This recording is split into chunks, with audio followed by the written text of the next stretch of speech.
Hello and welcome to Enchantment of Eternities, a review for Lovecraft Country Season 1. In this video I'll give my overall thoughts on Season 1 as a whole of Lovecraft Country.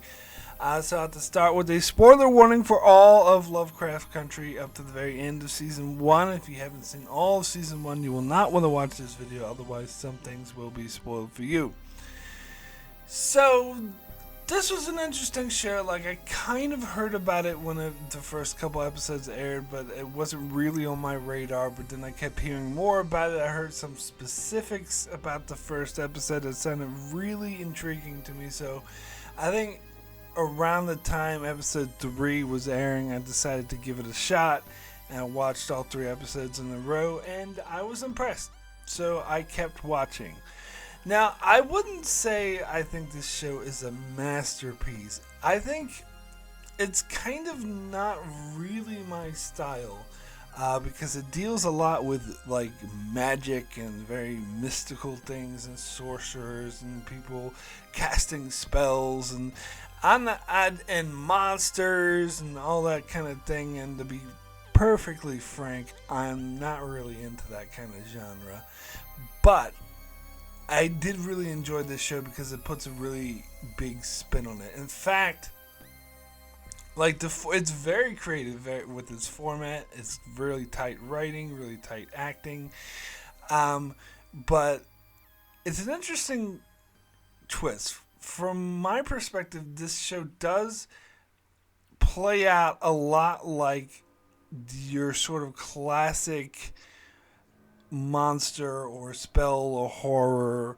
or adventure type, just a lot of genres that were a lot more commonplace like in the 40s and 50s and 60s that you don't really see anymore. And it's a bit refreshing to get those genres back. But of course the big twist, of course, is that it focuses on primarily on African Americans, and basically it's has a lot to do with the racism that they faced in the 50s, and yeah, basically all the show's protagonists are African Americans. Now, I like that because basically, you know, how I said these genres and stuff were done in the 40s, 50s, and 60s, but in that era we didn't really see African Americans, at least not particularly not being the main protagonists back in that era. So this is something that we actually haven't really seen. So they combine that old time sensibility and combine it with the racial diversity that is more prevalent in entertainment in modern times that didn't exist back then. And I quite love that. And at the same time, it highlights the racism that a lot of people of color faced in that time period. And that's something that's very important to me, because there's a lot of things that tend to romanticize the 40s and 50s and 60s, particularly, like, I'm thinking of, because I'm a Star Trek fan, I'm thinking of the show Star Trek Enterprise, where it was obvious it was emulating the 50s, and then they were watching movies from the 50s and 60s all the time. They act like they're in a Leave It to Beaver type show, and they just had that sentimentality. In fact, there was one episode where they traveled back in time to the 50s, and they portrayed it as, they romanticized it. And then this Star Trek Enterprise isn't the only thing they did. I'm sure there's more popular, more relevant shows and movies that romanticize the 50s. But when I was watching that, the whole time I was thinking, yeah, what a great place. Isn't this such a wonderful, picture perfect place, except if you happen to be black or or different color. So it kind of ignored that. It ignored the racism that existed, and so that bothers me. It highly irritates me that when they romanticize this time period when the racism was quite rampant. And so I love this show. In fact, this show really, it highlights some things that exist in real life that I didn't know about, like the whole sundown towns, which the first episode deals with, which was actually a thing. I had no idea. There was the massacre in Tulsa, which I only heard about last year because of The Watchmen. So this is like a huge freaking deal that was kind of brushed under the rug in American history, which is coming to light now just because of TV shows. So it does show you the power of media and how relevant it are, which is why I hate when someone says, "Oh, it's just a TV show, it's just entertainment." It can have an impact on the culture. Like, it is entertainment, and social media and media, like movies, television, have impact on culture. More so in a lot of cases than actual policy. But anyway, I'm getting off topic. Uh, um, So it is important. So it's not just a frivolous or just entertainment. I think it's important to the social health of any culture. But anyway, so I did like that. Now, I know a common complaint of a lot of things that focus on the racism in the 50s and 60s will be like, because they don't want people to sort of have the attitude like, oh, thank God we're over that now. Thank God everything's so great now. Thank God we solved racism, which of course is bullshit. You know, some people falsely have that attitude, but of course there's still social strife is really relevant today. But that's the thing about the show. I think it's very obviously not doing that. In fact, it's very obviously making it relevant to modern times. And especially when you see how all the transgressions against African Americans and it does point out it was much worse and much more terrible and prevalent in this time period, which was not that long ago. It was just half a century ago. And so we're 70 years, you know.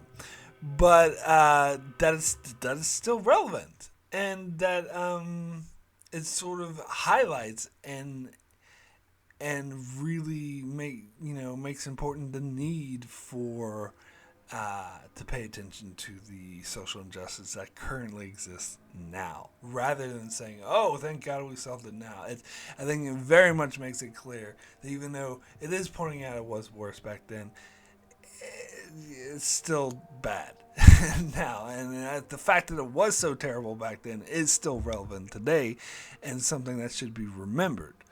Now, as for the show itself, as I said, it deals a lot with the whole magic side. I wasn't a huge fan of, which is why I wouldn't say like I didn't think the show was a masterpiece. I wouldn't say it's like one of my best favorite shows of all time, but I did enjoy it.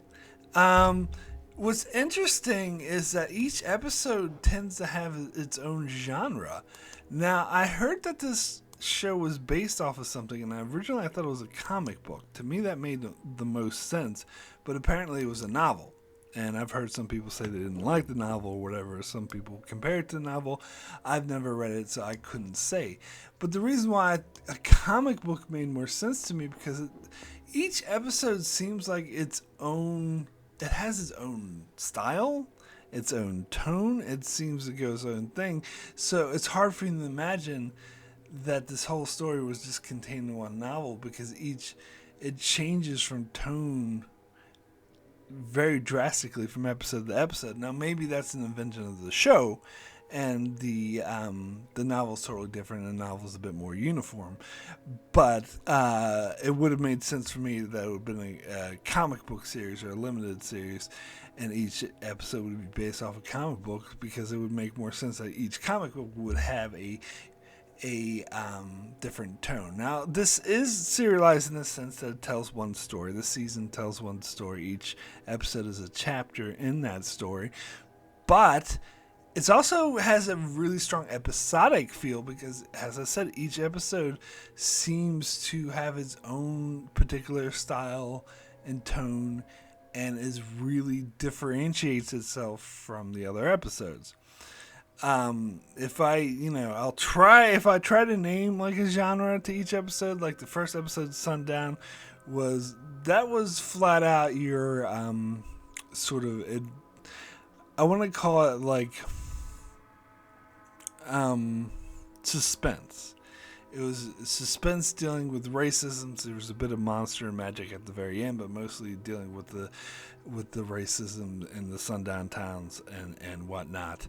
Episode 2 That was full on magical, mystical, wizardly type thing. That was like full on 100% into that. Episode 3 was a haunted house. I mean, that was very clear. It was a haunted house episode. Um, Episode 4, this is your Indiana Jones episode. Episode 4 was so clearly doing the whole Indiana Jones thing, or like the King Arthur type thing where they have to have quests and disappearing bridges. I mean, this I think was the most genre specific episode of the entire show. And then you have episode 5, which was your body swap, where Ruby was, pretending or disguised as a white woman. Episode 6 dealt with that was really interesting because that was an aside that totally had different characters that dealt with the background in Korea with the woman that Atticus was talking to throughout the whole show. And this was, the genre was kind of I can't remember what kind of monster they called her, a succubus, I believe. So it's that specific kind of thing. The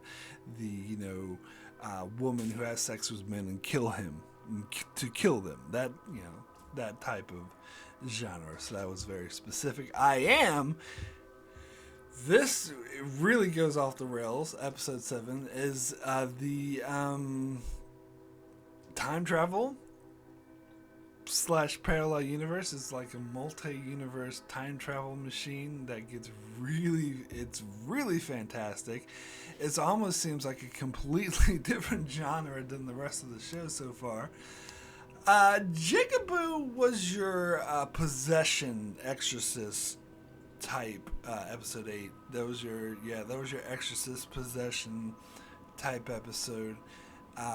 Rewind 1921 was your more straightforward time travel, rather than I Am was more of your fantasy parallel universe existential time travel type thing, where Rewind 1921 was your more standard uniform travel back to a specific year and stay there. And this of course dealt with the Tulsa massacre. And the final episode, the finale, was more, went kind of back, it kind of tied all these genres together, and it was just the main two. I wasn't any one genre in specific, it was just to wrap up the entire show. So basically the thing that just tied everything together. So we went from your action suspense to your magic, wizardly, dark arts episode, to your haunted house episode, to your adventure Indiana Jones quest type episode, to your body swap episode, to your succubus episode, to your interdimensional parallel universe existential time travel episode, to your possession episode, to your straightforward standard time travel episode, and then finished off with sort of just tying everything together. So that I did find interesting. I did find that entertaining, and it really helped me sort of tune in every week, that I knew I was going to get something different and interesting. Now, as for the characters themselves, I thought they were interesting enough. Like, I wasn't completely drawn into them and thought they were like such well-rounded characters. I think maybe they could have been explored a bit more. Atticus was your kind of stereotypical male hero stereotype, which is, appropriate for having this, as I said, it's a 50s based, not just set in the 50s, but the genre is really emulating the 50s type of entertainment, so that's kind of appropriate for that. But Letty is not of the more modern, female hero, because she's not the damsel in distress, which is the kind of stuff you would get in the 40s and 50s, which I do, of course, appreciate, because it would have been totally inappropriate to have that. I mean, they're modernizing it to be more diverse, so that would include women as well. But she wasn't that explored of a character. Like, I didn't really get into her character beyond being Atticus' love interest. Like even her, and maybe they get into some of her stuff with it being her Ruby's sister. That's fine. They get into her sisterly stuff a bit. Um, but other than those roles, being the sister and the love interest, didn't really get that big into her character. We explored some of these other characters more, like, of course, they've explored the father-son relationship between Atticus and his father. Um, Montrose, who may not actually be his father, and his uncle George, who may be his father. And you also got the relationship between Hippolyta and her daughter. A little bit. Like, they were explored a little bit. Like, Hippolyta, I want to say, I felt like a side blank character until she got her own episode in I Am, and then they really started to get into it, which I did appreciate. And then, of course, there's Ruby, who had her own thing going with her. It was an interesting episode to explore that she wanted to be white because she was sick of being the discrimination and being treated like second-class citizens. But once she was white, she found it wasn't really. It made her appreciate being African American and how. Yeah, so that was interesting. And also the show dealt, of course, with LGBT issues, as well as we find out that Montrose is gay, and how, and towards the end of the season when they travel back in time, when we see him as a child, we see that he was beaten by his father for having these tendencies, so he tried to deny it, and that's what led him to be an abusive father. But then he had a relationship with another man, who I believe, they weren't very clear on this, but I believe that this other man was actually transgendered, but this was, in the 50s before they really explored those type of issues, so I don't think that he necessarily identified as such. But then, of course, when Atticus finds out about this, he's disgusted and appalled. But it would be unrealistic if he wasn't, because this was the 50s, and this kind of thing was not generally socially accepted back then. So it had to stay true to the time period it is, but it did really. But I think Atticus came to appreciate what he faced, what Montrose went through being a gay man more, especially when they saw his father beat him for putting like a rose in his hair. So yeah, so it was a very fascinating story. So I did really like this show. I feel that it never, like, the whole magic thing, I guess, is a bit of a turn off for me. Like, whenever they have spells, it feels like plot convenience to me. Like, oh, let's just put an invulnerability spell. And some of the stuff when the monster just happened to fly out of nowhere to save the day from the cops or whatever. Like, stuff like that. I was like, yeah, like, I don't hate it. I don't think it's terrible, but I think it kept me from thinking the show was a masterpiece. But I did still appreciate the show a lot.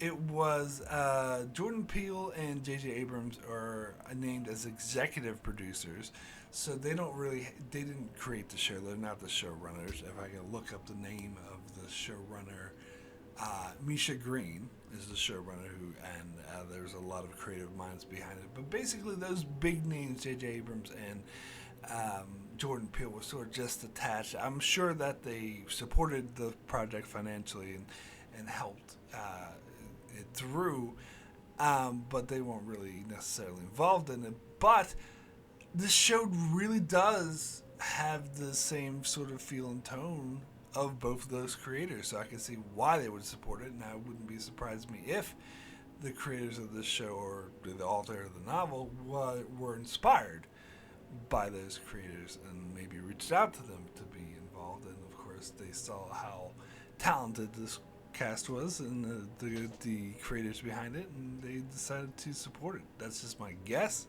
All I know is their names are attached as executive producers, but it does have this feel and tone of their kind of work. Jordan Peele, particularly, the way it's puts African Americans in roles that would typically just go to white characters, and focus more on that community and the strife they face, and the whole 50s, 60s adventure type feel, old time adventure feels very much J.J. Abrams-esque, and each episode having, like, focusing on a different character does remind me of Lost, so it does have a bit of an Abrams feel as well. So I think ultimately it did turn out really good. So I'm really impressed. I'll have to keep an eye out for Misha Green. We still don't know if this is going to get a season 2. As I said, I'm doing spoilers in this review, so we know that Atticus dies at the end, which apparently is a change from the book. Which I don't know if I was very happy with that ending when Atticus died. I don't know. I didn't really like it. But if they do a season 2, they could resurrect Atticus, or I've heard some theories that they could just focus on Atticus' son in the future, because they teased this future that Atticus went to that we didn't actually get to see because we focused entirely on Hippolyta. So we didn't see what this future is. So that could have been a tease for season 2. I don't know. It hasn't been renewed yet, so we don't even know if there will be a season 2. But I hope so. Other thing I would say is I wasn't really that big into the character of Montrose. I actually preferred George. I was actually disappointed when George died in the second episode and Montrose became the main focus. But I guess, focus more on the father-son issues and, of course, the, LGBT issues through this character. But I kind of preferred George, to be honest, as the main character through the magic stuff. And there's some, specific things the show did that I didn't totally agree with, like Montrose killing the Native American woman that they met in that weird Indiana Jones type place. Like, that seemed kind of just plot convenience. And the Atticus did beat the shit out of him for it, but then after that it was kind of glossed over, so I didn't really see the point of that character at all. But, that's just me. So, anyway, my rating for Lovecraft Country, Season 1, out of 10, I'm going to give this an 8. Extremely good. It's a very strong 8. It's a high 8, close to a 9. I almost give this a 9. But as I said, the genre, some of the magic stuff just isn't for me. But I do really appreciate the creativeness that comes in. I love the format. I love how each episode does a different genre. And I think this cast of characters is pretty strong. And the social commentary was very strong and done very well. So yeah, I think that this was a good show worth watching. So anyway, that is it for my review of Lovecraft Country Season 1. Thanks so much for watching this video. And if you did appreciate this video, please check out my channel for many more reviews that I do on other shows like Discovery, BoJack Horseman, The Expanse, Breaking Bad, and many Star Trek reviews. So be sure to subscribe so you can keep up with all of that. And thanks a lot for watching.